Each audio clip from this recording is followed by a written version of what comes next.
Hello everyone.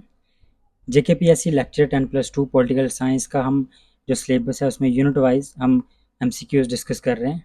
अभी तक हम पब्लिक एडमिनिस्ट्रेशन, कंपैरेटिव पॉलिटिक्स और इंटरनेशनल लॉ के जो है बेसिक एमसीक्यूज डिस्कस कर चुके हैं, और वो भी जो है टॉपिक वाइज। और आज जो हमारा टॉपिक है वो है government and politics of Jammu and Kashmir. तो इसमें unit first historical and social basis, इसमें जो एनसी फॉर्मेशन, जो न्यू कश्मीर मैनिफेस्टो, प्रजा परिषद मूवमेंट, एक्सेशन, 370-35A, जो एब्रोगेशन होता है 370 का, इसके ऊपर। और उसके बाद जो है रीऑर्गेनाइजेशन एक्ट 2019, इस पे अलग से एक वीडियो हमें डिस्कस करेंगे, पीडीएफ रेडी है। और उसके बाद जो है पॉलिटिकल स्ट्रक्चर्स में सेंटर स्टेट रिलेशंस और जो भी अकॉर्ड्स होते हैं, एग्रीमेंट्स होती हैं। प्रेसिडेंशियल ऑर्डर्स 3 यहाँ पे दिए हुए हैं, 54, 58 और 65 का। गवर्नमेंट स्ट्रक्चर्स और local self government. Representative politics, यहाँ पे जो पार्टी सिस्टम है जम्मू कश्मीर का, आइडियोलॉजीज और प्रोग्राम्स जो डिफरेंट पार्टीज हैं यहाँ पे। मार्जिनल ग्रुप्स की जो पॉलिटिक्स है, displacement and resettlement, state response.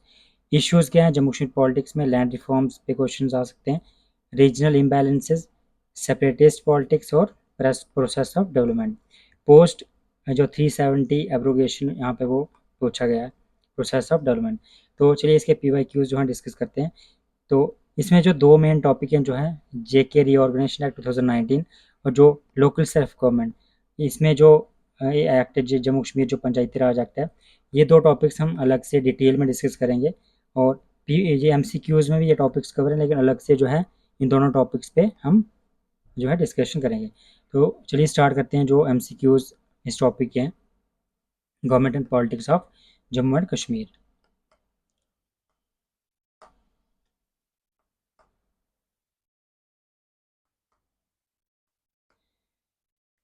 First जो यूनिट है, formation of national conference and new Kashmir manifesto जो टॉपिक है, इसमें जो फर्स्ट क्वेश्चन है,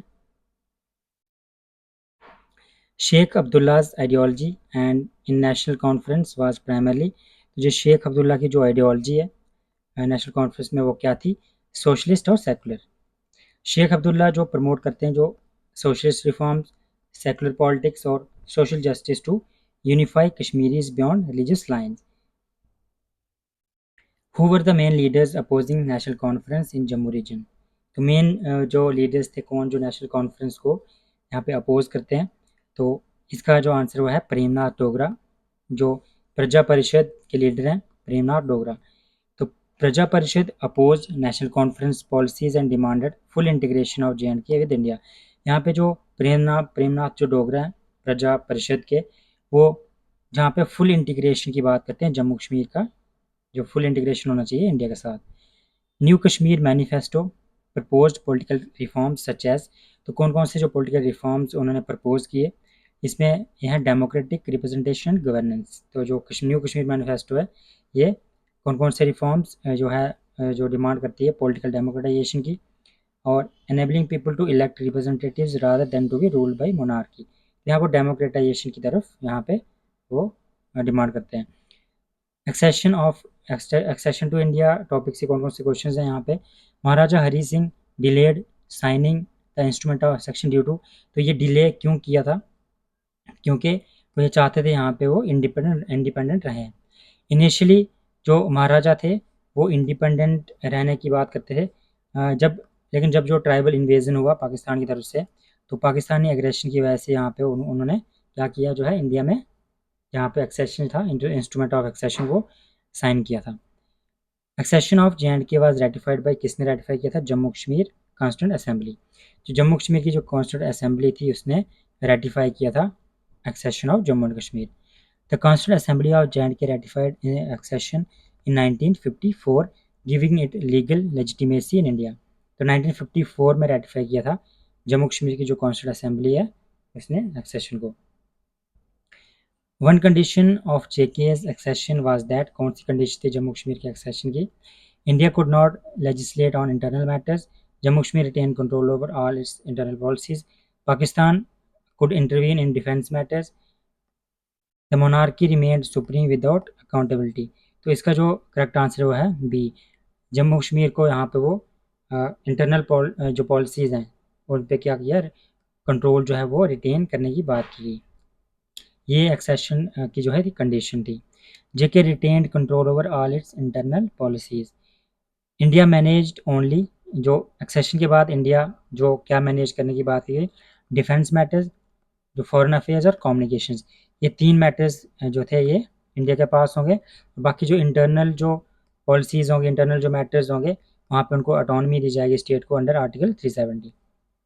370 एंड 50A के रिगार्डिंग कौन सा जो क्वेश्चन पूछा जा सकता है, which of the following powers was not initially restricted by 370 article. कौन सी पावर्स थी जो रिस्ट्रिक्ट नहीं की थी जो 370 आर्टिकल है उसके अंडर। तो यहाँ पे डिफेंस, कम्युनिकेशन और फॉरेन अफेयर्स, अभी हमने देखा जो 3 जो जो मैटर्स हैं, पावर्स थी, ये रिस्ट्रिक्ट की थी। सिर्फ एजुकेशन पॉलिसी यहाँ पे रिस्ट्रिक्ट नहीं की थी। इसका आंसर है सी। 370 allowed JK to legislate on education and internal matters, but India retained defense, foreign affairs and communications. The Presidential Order 1954 related to 35A was issued by, जो Presidential Order 1954 है, जो 35A के related था, वो issue किया गया था किसके द्वारा, राजेंद्र प्रसाद, प्रेसिडेंट जो Rajendra Prasad. Article 35A was introduced by Presidential Order 1954 to define permanent residence and restrict property rights for outsiders। तो ये इंपॉर्टेंट यहाँ पे पॉइंट है। ये social impact of 35A was, क्या इसका जो सोशल इम्पैक्ट था 35A जो परमानेंट रेजिडेंस की बात करता है, तो इसने प्रिवेंट किया नॉन रेजिडेंट्स को यहाँ पे प्रॉपर्टी बाई करने से जम्मू कश्मीर में। तो जो भी नॉन रेजिडेंट्स थे वो जम्मू कश्मीर में प्रॉपर्टी नहीं ले सकते थे। Preventing non-residents from buying property in Jammu and Kashmir, it safeguarded local demographics and prevented outsiders from acquiring land or settling in Jammu and Kashmir.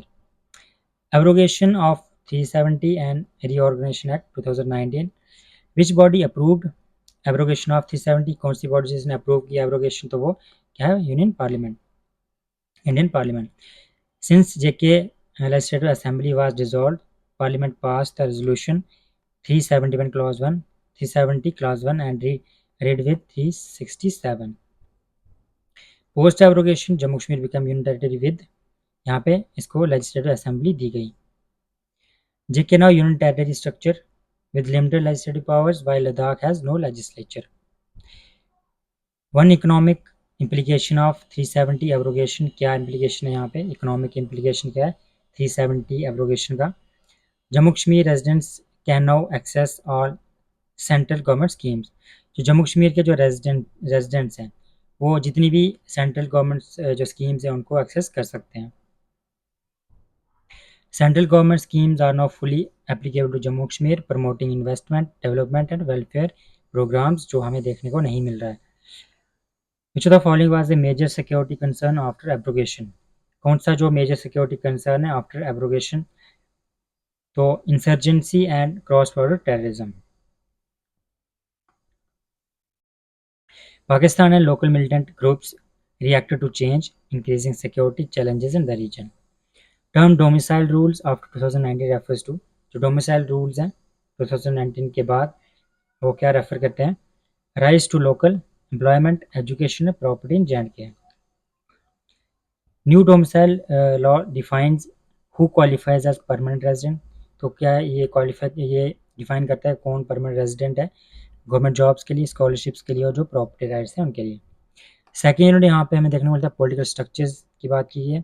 Centre state relations में जो agreements हुए हैं, की एग्रीमेंट्स हैं, फर्स्ट जो Delhi agreement 1952 में हुआ between Nehru and Sheikh Abdullah, establish that, इसमें क्या जो मेन जो इसका एग्रीमेंट क्या हुआ, आउटकम क्या आई, इसमें यह कहा गया कि जम्मू कश्मीर जो है वो ऑटोनॉमी जो है रिटेन करेगा, लेकिन जो इंडियन सिटीजनशिप है और एक्सेस है to Indian laws in certain areas. Delhi Agreement clarified citizenship elections and allowed Indian laws to apply selectively while preserving Jammu Kashmir's special status under 370। तो ये था दिल्ली एग्रीमेंट के जो है main provisions. Indira Sheikh accord 1974 में इसकी क्या आउटकम थी, restoration of Sheikh Abdullah as chief minister and legitimisation of JK's accession to India. इसका आंसर है A. The accord resolved political instability and recognized Jammu Kashmir's accession, ending cycle of dismissals and impositions on state politics. Rajiv Farooq accord 1986 में होता है और ये किसके related है? यहाँ पे Farooq Abdullah to become chief minister, यहाँ पे इसने फरूक अब्दुल्ला को अलाउ किया चीफ मिनिस्टर बनने के लिए और इंश्योर किया ग्रेटर सेंटर स्टेट कॉपरेशन की यहाँ पे बात की गई. This accord was intended to stabilise political relation, integrate state policies with centre and address administrative concerns. Presidential orders, इन पे क्वेश्चंस क्या है? 1954 का जो प्रेसिडेंशियल ऑर्डर है सिग्निफिकेंट था क्योंकि it extended the powers of Indian parliament to Jammu Kashmir under 370 के अंडर ही इसने क्या किया, जो इंडियन पार्लियामेंट की जो पावर्स है उनको एक्सटेंड किया जम्मू कश्मीर में. तो ये इसलिए सिग्निफिकेंट था 1954 का जो प्रेसिडेंशियल ऑर्डर था. It extended the powers of Indian parliament to Jammu Kashmir under article 370. The orders applied key provisions of Indian Constitution to Jammu Kashmir and introduced 35A by presidential notification. तो यहाँ पे जो 1954 का प्रेसिडेंशियल ऑर्डर है इसलिए भी important है क्योंकि यहाँ पे इसके अंडर ही जो 35A जो है इसको इंट्रोड्यूस किया गया बाई नोटिफिकेशन, प्रेसिडेंशियल नोटिफिकेशन. जो 1958 का जो प्रेसिडेंशियल ऑर्डर है जो प्राइमरली वो किससे डील करता है? Expending Indian laws on civil and criminal matters to Jammu Kashmir. जो इंडियन लॉज हैं जो सिविल और क्रिमिनल मैटर्स से डील करते हैं उनको एक्सपैंड करना टू जम्मू कश्मीर में. 1958 order gradually integrated Indian legal provisions with respecting state autonomy. 1965 presidential order important है क्यों? It extended emergency provision to Jammu Kashmir. जो एमरजेंसी प्रोविजन है उनको एक्सटेंड किया टू जम्मू कश्मीर. कौन सा ऑर्डर था? 1965 का order. It extended emergency provisions to Jammu Kashmir. This allowed the center to impose emergency measures in Jammu Kashmir similar to the other Indian states under extraordinary circumstances. तो emergency यहाँ पर पास आया था 352, 356 and 360. Government structures, legislature, executive and judiciary. Jammu Kashmir Legislative Assembly before 2019 कौन सी powers थी इनके पास? Had powers subject to article 370 with restriction on central laws. यहाँ जो सेंट्रल लॉज थे उन पर कुछ रिस्ट्रिक्शंस थी और पावर्स थी under 370 article. Jammu Kashmir had unicameral legislature with authority to legislate on internal matters except those reserve for centre. कुछ जो सब्जेक्ट्स थे वो रिजर्व किए गए थे सेंटर के लिए. अदर मैटर्स पे वो अंडर 370 उनको जो ऑटोनॉमी मिली थी इंटरनल मैटर्स पे वो यहाँ पे लेजिस्लेट कर सकते थे, जो भी कानून बना सकते थे. Executive in Jammu Kashmir before 2019 consisted of. कौन कौन था जो जम्मू जो रीऑर्गेनाइजेशन एक्ट आया 2019 उससे पहले जो एग्जीक्यूटिव एग्जिस्ट करती थी उसमें कौन कौन आता था? गवर्नर, चीफ मिनिस्टर और council of ministers. Governor acted as constitutional head, chief minister and council of ministers day to day administration. Judiciary of Jammu Kashmir had which unique feature before 2019. जो 2019 का रीऑर्गेनाइजेशन हुआ उससे पहले जो जम्मू कश्मीर की जुडिशरी थी कौन सा उसका यूनिक फीचर था जो बाद में ख़त्म हो गया? तो Supreme Court of India had limited appellate jurisdiction unless 35A issues arose. यहाँ पे जो जम्मू कश्मीर की जुडिशरी थी वो यहाँ पे स्टेट कॉन्स्टिट्यूशन के अंडर ही ऑपरेट करती थी with Supreme Court intervention limited due to special autonomy. तो यहाँ पे जम्मू कश्मीर का अलग अपना कॉन्स्टिट्यूशन था और उसके अंडर ही जुडिशरी जो थी ऑपरेट करती थी क्योंकि यहाँ पे इनको स्पेशल ऑटोनॉमी यहाँ पे मिली हुई थी और सुप्रीम कोर्ट की जो इंटरवेंशन है वो लिमिटेड थी ड्यू टू जो state constitution. Local government self government यहाँ पे पंचायती राज सिस्टम JK यहाँ पर function under 370 article with state specific provisions.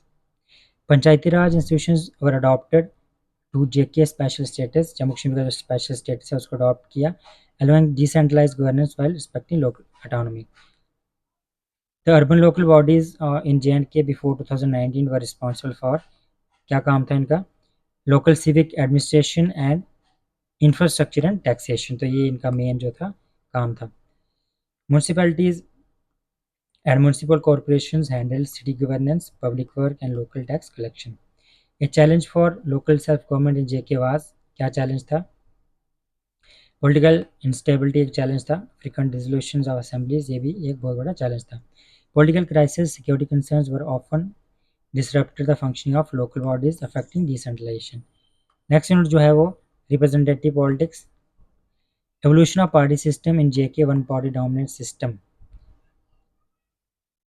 Question number 1 जो है one party dominant system in JK was largely due to, जो वन पार्टी जो dominant system है वो किसकी वजह से था, क्योंकि यहाँ पे जो एनसी जो है वो नेशनल कॉन्फ्रेंस जो है वो डोमिनेट करती थी और इसके अलावा कोई भी स्ट्रॉन्ग जो है अपोजिशन उस टाइम पे नहीं थी।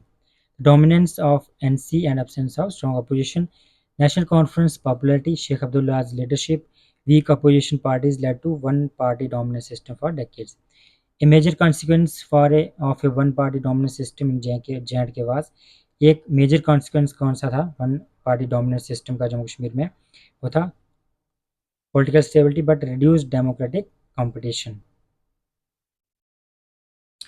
While system ensured stability, it limited political pluralism or marginalized small parties. Which factor contributed to rise of multi-party competition in Jammu Kashmir from 1980s? तो पहले हमने देखा वन पार्टी डोमिनेंट सिस्टम था, जो एनसी जो जहाँ पे डोमिनेट करती थी, लेकिन 1980s के बाद में हमें मल्टी पार्टी जो कंपटीशन देखने को मिला। इसका मेन रीज़न क्या था, जो छोटी छोटी जो रीजनल पार्टीज़ थी लाइक पीडीपी, पैंथर्स पार्टी और बहुत सारी पार्टीज़ जो आ गई, उसकी वजह से क्या हुआ, यहाँ पे मल्टी पार्टी कंपटीशन स्टार्ट हो गया। सोशल पॉलिटिकल डिमांड्स, फैक्शनलिज्म में एनसी में भी फैक्शनलिज्म देखने को मिला। Emergence of regional parties diversified the political landscape of Jammu Kashmir. The term hegemonic party system in J and K context refers to, तो ये क्या इसका किस जम्मू कश्मीर कॉन्टेक्स्ट में जो हेजमनिक पार्टी सिस्टम है ये क्या रेफर करता है, one dominant party controlling politics over decades, यहाँ पे एनसी की बात की गई है। NC maintained dominance due to organizational strength, charismatic leadership, and electoral control. A drawback of one-party system JK was, क्या drawback था one party system का, weak opposition और lack of accountability. Without robust opposition, policies lacked scrutiny, internal party democracy suffered.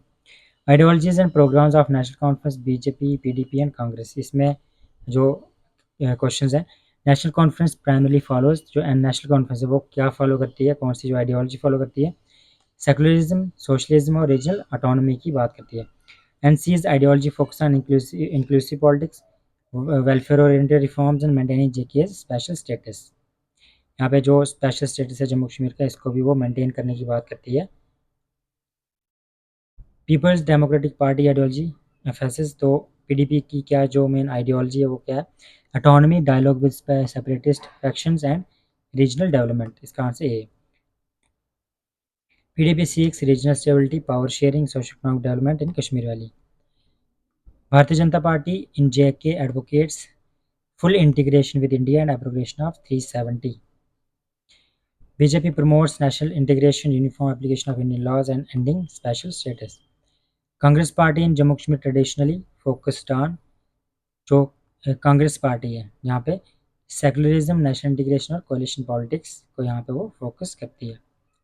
Congress often allied with regional parties to maintain stability and promote national political integration. Common feature of major parties in JK has been, common feature क्या है सभी जो major parties हैं जम्मू कश्मीर में, regionalism and coalition politics. Parties focus on regional aspirations while negotiating with center, often forming coalition governments. PDP's flagship social program includes rural employment schemes and women empowerment initiatives.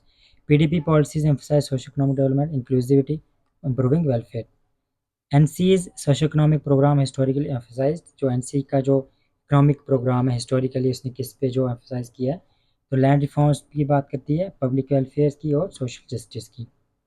Equitable land distribution की यहाँ पे बात करते हैं और economic justice की। Politics of marginal groups, women, Dalit, tribes, women political representation JK's Jammu Kashmir में क्या, ensure through reservation in panchayati raj institution. 33% जो रिजर्वेशन है वो एग्जिस्ट करती है वुमेन के लिए लोकल गवर्नेंस में, उनकी पार्टिसिपेशन को एनहांस करने के लिए। Dalits in Jammu Kashmir have traditionally been politically marginalized and underrepresented. Dalits face socio-economic barriers, limiting political influence despite constitutional protections. Constitutional protections मिलने के बाद भी यहाँ पे क्या है, उनको यहाँ पे बैरियर्स देखने को मिलते हैं। Tribal politics of Jammu Kashmir focus on land rights, preservation of identity, access to development. Tribes demand क्या करते हैं? Recognition of customary land rights, employment और inclusion in governance. Reservation of scheduled tribes in Jammu Kashmir Legislative Assembly was 25%. ST have reserved seats in assembly to ensure representation safeguarding their interests. तो कितना था? 25% यहाँ पे ST की reservation थी Jammu Kashmir legislative assembly में। Women's political participation in JK has faced challenges due to किसकी वजह से? patriarchal social norms and security concerns. Dalits political mobilization JK largely depends upon किस पर डिपेंड करती है? alliance with mainstream parties like NC and Congress. Displacement and resettlement state response. Major displacement of JK occurred due to किसकी वजह से हुआ? Partition, militancy and communal violence की वजह से। 1947-48 exodus of Pandits, later migrations due to militancy caused demographic shifts. State response to displaced Pandits include यहाँ पे क्या है? Rehabilitation camps, special employment packages, financial assistance. Government schemes attempted to provide housing, jobs, financial aid to displaced families. A challenge in resettlement of displaced communities has been, क्या challenge था जो displaced communities थी उनके resettlement में? Security threats और जो land disputes थे वो सबसे बड़ा challenge था. Ongoing conflict and ownership issues have hindered effective resettlement. तो इफेक्टिव रीसेटलमेंट नहीं हो पाया, इसका जो मेन रीज़न है वो क्या है? जो कॉन्फ्लिक्ट चल रहा था और ओनरशिप जो है, लैंड ओनरशिप इश्यूज। 1990s में जो एक्सोडस होता है कश्मीरी पंडित्स का, उसकी वजह से क्या होता है? यहाँ पे लॉन्ग टर्म डेमोग्राफिक चेंज होता है और सोशो इकोनॉमिक भी इम्पैक्ट इसका देखने को मिलता है। Displacement Altered Kashmir valley demographic affecting politics, culture and economy. तो ये जो डिस्प्लेसमेंट है उसकी वजह से कि कश्मीर वैली की जो डेमोग्राफिक्स है वो भी चेंज हुआ, उसकी वजह से पॉलिटिक्स पे जो इफेक्ट पड़ा कल्चर और इकोनॉमी में। State policies for tribal resettlement focus on, जो स्टेट पॉलिसीज थी ट्राइबल रीसेटलमेंट के लिए, फोकस किस पे था उनका? Land allotment, social welfare, inclusion, panchayati raj. Tribes receive targeted development packages, housing, reserve seats to maintain culture and economic security. Displacement and marginal groups politics are interlinked because किसकी वजह से? Vulnerable group face both political exclusion and forced migration. Women, Dalit, Pandits, tribes face intersecting vulnerabilities in politics and security crisis. Displacement affects local governance because जो displacement थी उसने local governance को affect किया, क्योंकि यहाँ पे reduced population undermines representation and administrative capacity. Mass migration disrupts local governance, service delivery and electoral representation. One key state initiative for displaced populations post 1990 include, तो one की state initiative for displaced populations post 1990 include कौन सा था? Setting up employment and resettlement schemes for Kashmiri pandits. State programs aimed at providing housing, jobs, social support to ensure gradual return and rehabilitation. Politics of marginal groups has been influenced mainstream election because parties from alliances to gain their votes and legitimacy. Women, Dalit, tribal populations are targeted in party manifestos and coalitions for electoral advantage. Displacement of Pandits in Kashmir highlighted the need for security guarantees and conflict-sensitive policies. Marginal groups participation Panchayati Raj enhance, जो marginal groups की participation है पंचायती राज में, उसकी वजह से क्या, उससे क्या enhance हुआ? Inclusive governance, representation and local development. Reservation for women, Dalit tribes ensure decentralization and more equitable decision making. One long-term consequence of displacement and resettlement policies Jammu Kashmir has been, तो जो displacement और resettlement policies लाई गई तो उसका जो long term क्या consequence रहा इसका? It altered political landscape, demographic shifts and persistent governance. Displacement has enduring social, economic and political effects, including elections, policies and communal relations. Fourth unit जो last unit है इसमें इश्यूज इन जेके पॉलिटिक्स 25 जो advance इसके questions है. Land reforms and there impact, इस पे जो question है जेके लैंड रिफॉर्म्स जो लाई गई प्राइमरली एम्ड एट, क्या इसका एम क्या था, जो फ्यूडल सिस्टम है, फ्यूडल जो लैंड होल्डिंग्स है उसको एबॉलिश करना और जो पेजेंट्स हैं उनको एम्पावर करना। इसमें वो जो लैंड है वो टेडलर्स को देने की बात की गई। रीडिस्ट्रीब्यूट की गई land from landlord to tenants, reducing socio-economic inequalities in rural areas. Big landlord system was abolished under, किसके अंडर इसको खत्म किया गया, state acquisition of land act 1950। Act targeted feudal estates for distribution among tenants. A major limitation of land reforms in JK was, जेके में जो land reforms लाए गए उसकी जो मेजर लिमिटेशन थी क्या थी वो, रेजिस्टेंस एंड एडमिनिस्ट्रेटिव, यहाँ पे इनकम्प्लीट इम्प्लीमेंटेशन रिमोट रीजन्स, जो रिमोट रीजन्स है वहाँ पे इसकी जो इम्प्लीमेंटेशन थी वो नहीं की गई अच्छे से। तो बी आंसर है। Resistance and administrative gaps left some areas untouched, जो एडमिनिस्ट्रेटिव गैप्स है या फिर रेजिस्टेंस उसको उसके अगेंस्ट जो रेजिस्टेंस था उसकी वजह से जो कुछ एरियाज थे वो अनटच्ड रह गए। Land reforms in JK led to, land reforms की वजह से क्या हुआ, emergence of small scale peasant farming, जो स्मॉल स्केल पेजेंट फार्मिंग थी वो क्या हुई, इंक्रीज हुई। Redistribution of land enabled peasants to cultivate their own plots, जो पेजेंट्स थे उनको जो लैंड मिली तो उसके बाद उन्होंने अपने प्लॉट्स पे वहाँ पे कल्टीवेशन करना स्टार्ट कर दी। Which group benefited most from JK land reforms, कौन से ग्रुप को ज़्यादा फायदा हुआ इससे, जो स्मॉल बिजनेस थे और जो टेनेंट्स थे जो काम करते थे खेतों में उनको ज़्यादा फायदा हुआ। दे गेन लैंड ओनरशिप, अब उनके पास जो ओनरशिप राइट्स थे और इकोनॉमी की एक सिक्योरिटी थी। Regional imbalances, autonomy and integration. Regional imbalances of Jammu Kashmir exist primarily between Jammu Kashmir, Kashmir Ladakh और जम्मू लद्दाख। तो ये D answer. Unequal development fuelled political discontent across all the regions, अभी भी जो लद्दाख में जो प्रोटेस्ट चल रही है 6 शेड्यूल को लेके, ये भी कहीं ना कहीं यहाँ पे रीजनल इम्बैलेंसेस की वजह से ही है। आर्टिकल 370 ग्रांटेड जेके, 370 ने यहाँ पे स्पेशल स्टेटस दिया था जम्मू कश्मीर को with in India. Allowed JK to have its own constitution and internal governance while remaining part of India. Integration debates in JK politics focus on, जो इंटीग्रेशन डिबेट्स है वो यहाँ पे complete assimilation with Indian laws, यहाँ वो बात की जाती है जो इंडियन लॉज है उनके साथ जो है कंप्लीट इंटीग्रेशन की बात की जाती है। Political party historically advocating autonomy for Jammu Kashmir, तो यहाँ पे एनसी यहाँ पे स्टार्टिंग से ही यहाँ पे जम्मू कश्मीर की ऑटोनॉमी की बात की गई। NC emphasised preserving special status under 370। Aspirations for autonomy in Jammu Kashmir are primarily driven by, Kashmir में जो ऑटोनॉमी की जो एस्पिरेशंस हैं वो किसकी वजह से है, primary driven by political and cultural identity.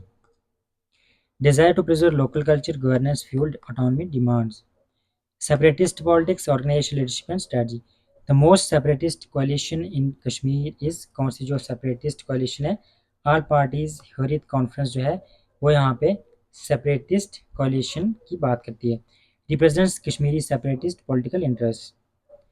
की strategy of separatist movements has been, क्या जो की स्ट्रेटजी थी, मास प्रोटेस्ट एंड पब्लिक जो पॉलिटिकल मोबिलाइजेशन स्ट्राइक्स डेमोन्स्ट्रेशन, जो सारे जो है प्राइमरी मेथड्स हैं सेपरेटिस्ट एक्टिविज्म के।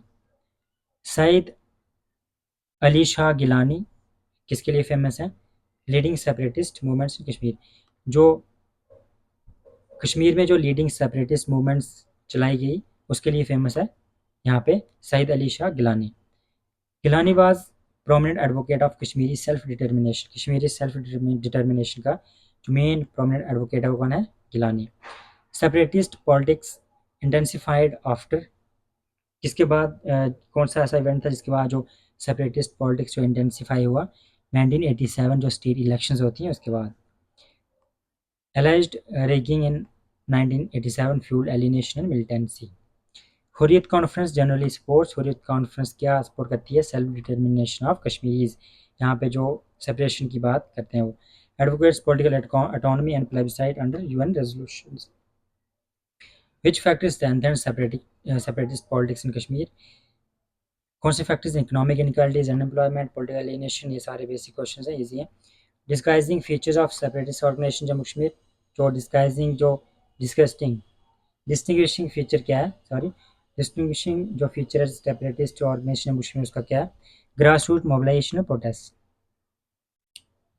विच of the following has been the challenge for separatist movements, जो सेपरेटिस्ट मूवमेंट्स उनके लिए सबसे बड़ा चैलेंज क्या था, internal divisions and leadership disputes. Process of development post abrogation of Article 370. The abrogation of 370 occurred in कब हुआ था 2009 में, का जो रीऑर्गेनाइजेशन एक्ट आता है. Indian government revoked special status, integrating Jammu Kashmir fully with India. Post Article 370 abrogation, JK became क्या बन गया, यूनियन टेरिटरी बन गया विद लेजिस्लेचर, और लद्दाख एक यूटी बन गया without legislature.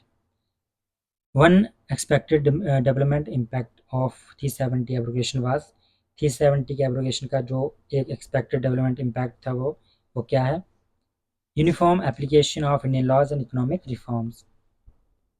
UT status allows central laws to be applied uniformly, potentially adding investment and development. After 2019, which sector is targeted for accelerated growth in Jammu Kashmir? तो यहाँ पे tourism, industry और infrastructure को यहाँ पे target किया गया. One challenge for development post 370 abrogation, कौन सा बड़ा चैलेंज है, political uncertainty and protest. Revocation of 370 is expected to integrate Jammu Kashmir with national development schemes. Removal of special status enables uniform implementation of policies and programs. A long-term aim of post 370 policies is socio-economic integration and balanced regional development. तो ये थे MCQs Jammu Kashmir politics को लेके. इसके बाद हम इसकी एक टाइमलाइन जो है डिस्कस करेंगे, जम्मू कश्मीर की जो पॉलिटिक्स जितने भी सारे टॉपिक्स हैं. Thank you.